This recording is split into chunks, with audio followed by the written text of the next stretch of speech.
I really knew that things were moving quite fast, but in 2009, there was less than 100,000 people podcasting in the United States. 2011, we jumped up to 750,000 active podcasters doing shows on a weekly basis. As of last year, before the pandemic started, we had just about 1.25 million podcasts. We are now over 1.5 million podcasters active. And I think the reason for this is simply because the listening audience is increasingly absorbed in podcasting, because podcasting is, you want to hear what the podcaster in that subject is. You are on-demand podcasting, which simply means that I have the opportunity, if I have an interest in bakery goods, I'm going to listen to podcast shows on bakery goods, how to bake a cake. If I want to repair a car, I'm going to look at a podcast that talk about how to repair a car. But what's unique about this is there's so many people that are repair people that may be talking about how to clean your spark plugs. Okay? Well, it gives you a great variety, but you're working with knowledgeable people that have hands-on work ability with this subject. You're talking to somebody that knows how to make it. They've made it, and it works. And I think podcasting is exceptionally exciting in that aspect. How do you, and those are very good points. What are some of the ways that you, I know there's staff on different places, but what are some ways that you see your clients honing in on the right topic? Because there's so many things that probably from content-wise that you could put on a podcast. What do you ask them to experiment a little bit, to research, to how do you get people to hone in to become more? And I hesitate with right topic because there's so many topics that you can talk about. There's big umbrella topics, but how would you get someone to just even starting to say, here's some of the topics that you could start with? I think that if you've got somebody that's starting, the first thing that you should do is, what's your interest? I know that sounds kind of vague. If you're in a business, for instance, in producing quilts, well, your general interest is quilting. And now you're running a company or a retail outlet that supplies accessory and equipment towards quilting. Now, build your conversation or your content around this is really fun because it's a fun thing for you to do. It's a niche for you. It's something you know a lot about and you want to share it. This builds, I feel, great content because content marketing for your business is extremely important. You've got to be able to focus down, do the research, bring up new, interesting ideas maybe about quilting that nobody else has done, or maybe the history of quilting. You can go back through and have a few shows on the history of quilting, and at the close of all these shows, you can go back to the simple, and this was brought to you by ABC Quilt Shop. You can reach us on our social media platforms. This gives an excitement to individuals because, hey, this is somebody that likes quilting, and I really want to exceed. But now I have a authoritative source that knows quilting that I can fall back on that's just like a personal friend. I think that's really good. I oftentimes go to podcasting on things of interest to me, and then they lead to, here's another, especially if the podcast, and that's something sometimes I think podcasters might forget to do, and that is they're giving the information, but they should also be using a call to action and generally, send them back to your website or tell them where to find your podcast for other podcasts, or, have them ask them to subscribe. Because sometimes people feel funny doing that. I know clients of mine will feel funny. They'll say, oh, I hate to ask to do it. But that's really the way to get people to think about it. They think, oh, yeah, I should subscribe. And that way I'll know next time when something comes up, then I can be ready to get that content. So I think that's really good. It is a subscription is very important. And the reason it's so important is simply because It gives you the opportunity to stay up with content. If somebody's running a show on, for instance, back to baking a cake, and they come up with an idea for a different frosting recipe or whatever, they can then come out and say, now that you're subscribed, these tips will come up automatically for you on your phone, on your computer at home, so that you can stay with us and understand it. Orange frosting on chocolate cake might not be the greatest thing, but here's what you can do. It grows interest. It draws them back. Now, the other step to this that's so very important is if you get excited about something and you feel that you're really a part of that issue, I can bake a cake now with orange frosting and it tastes delicious. What are you going to do? You're going to be excited, and any time somebody says, oh, I need to figure out how to bake a cake for my son's birthday, bingo. This is what I did. And you know how I learned how to do it? I listened to ABC Baking podcasting on my favorite iHeartRadio platform. That's how it works. I think it's really good, too. I want to emphasize, too, that, when you get people to sign up on your email list, maybe you don't get it.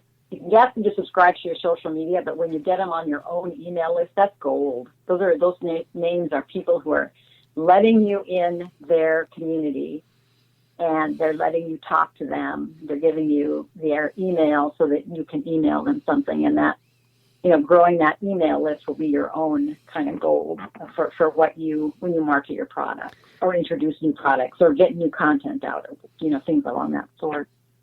Absolutely.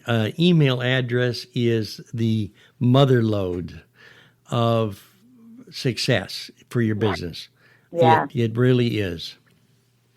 Now, I'm curious what pitfalls you've learned along the way that you would avoid, that you would tell others who haven't maybe started, or maybe they are doing some podcasting, but maybe some lessons learned would be interesting, right? What you'd never do again. Well, I think that the first thing I learned very quickly when I got into podcasting, the importance of being able to podcast good audio. I never thought of this. When I started out, gee whiz, I had a tablet, a Samsung tablet, no microphones hooked to it. I mean, it was just a tablet. I turned it on, I hit my platform and pushed record and did the show. Background noise would occur. You never think of it when you're sitting there talking, that the dog is snoring. Well, unfortunately, or the door is slammed, or the air conditioner just came on, or your voice quality isn't really good and clear. Audio is the first thing that I learned that is a key part of podcasting and is horribly, horribly important. We have an attention span of 5 seconds when it comes to picking up a podcast show, maybe for the first time. And if you get 5 seconds of clicking, or if you get poor audio, you're off that podcast. The listeners are going to go away. And it's like all of a sudden the podcaster in the show doesn't exist any longer. So I learned real quick that you need to look at your audio. Set your equipment up to make the room quiet. Find a nice, secure spot where you don't have the background noise. And it's pretty hard because, as you know, out of all those millions of podcasters that I've talked about that are on the air now, a lot of them work out of their, believe it or not, closets, bedrooms, garages that are converted, dog houses, or wherever they can find some place where they can be alone and it can be a controlled area for noise. And it's terribly important to take care of that background noise and then develop a sound with your voice that is pleasant. Now, people come back to me and say, Bill, that's the most ridiculous thing I've ever heard of. Your voice, how are you going to make it please everybody? Well, you can't, of course. But different microphones have different techniques and pickup patterns. And boy, did I learn the expensive route that happens. You see, I got onto the old internet and started checking out all these podcasters. No two podcasters that are doing explanatory information to you about a product, a mic, or whatever, comes up with the same story. I mean, oh, well, this mic I don't like because, but it does this, but I don't. You get confused. I know I did. I have a drawer, a box full of microphones, cables, etc., that they told me, oh, this is the way to go. Believe me. No, it isn't. You have to try it out. You have to experiment. And I found a lot of time in just experimenting to get good audio quality. That is a key to success in podcasting, is the audio quality. If people like what they hear and it feels good to their ears, then your important message is now going to be embedded in their minds, and they're going to be recalling that when they hear you on the air, and it's so important. So I learned that. I learned that there are so many different techniques. Podcasting, there are different ways for mixers to be hooked in, microphones, all that, and it goes on and on and on. Believe me, you can set up a very good studio for under $500 and do a very professional job, without a doubt. So that's the first thing I learned. When you set up your studio, that's interesting.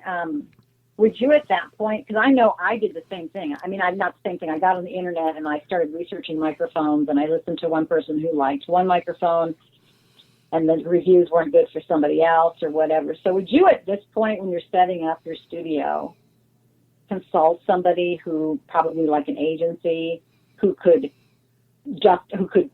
put that together for you? If you're a single entrepreneur or whatever, you don't have a lot of time, but you have $500, and then you would have your setup done to begin with? Or do you need to experiment some for yourself on which microphones you're going to like and what's going to work for you? Microphones are very, very interesting animals. I know that sounds weird to call them an animal, but they are. They all, as I mentioned before, have their own techniques, their own patterns, their own frequency responses, and it goes on from there. What I would really recommend, first of all, make a commitment that you're going to podcast and you're going to learn the word practice, practice, practice. That's the first thing we have to work on mentally, is that you can't just sit down, turn on a microphone, and become Joe Rogan style or any podcaster that you've admired. It doesn't work that way. The next thing you have to do is, once you get that commitment, you have to make your mind up that I'm doing this because I want my business to grow. I want to sound good. Now, if you can, there are many different courses that don't cost a lot of money. I professionally, in our course, we charge $49 for setup. What I cover is microphone. We do some audio testing. We give you ideas on how to set up your studio. We try to keep some of the tips that we've learned from the podcasters that we've studied and worked with that seem to work very well in producing good shows without breaking the bank. One podcaster that we are working with now currently has an investment, besides his laptop, of course, of $150. His show sounds extremely good. He has it edited professionally. We professionally edit it for him. However, the show quality is good and he's not breaking the bank. The reason he got to that point is that he had an opportunity to work with us in understanding what podcasting is about as far as audio is concerned. So there's also a lot of good stuff out there that's available on YouTube and on podcast platforms that people that are excellent podcasters that will sit down, especially there's quite a few of them out of England that really are very good at it and give you some interesting tips. So it's a commitment to research. It's a commitment to go, and if you really want to do this, yes, I would hire an agency depending upon my budget, and I would get involved, because the key here is you want your podcast to start and get off to a good sound. If you start wrong, you're done. Your boat's sunk. You have to back up and start all over again, and that's a pretty rough thing to do. Yeah.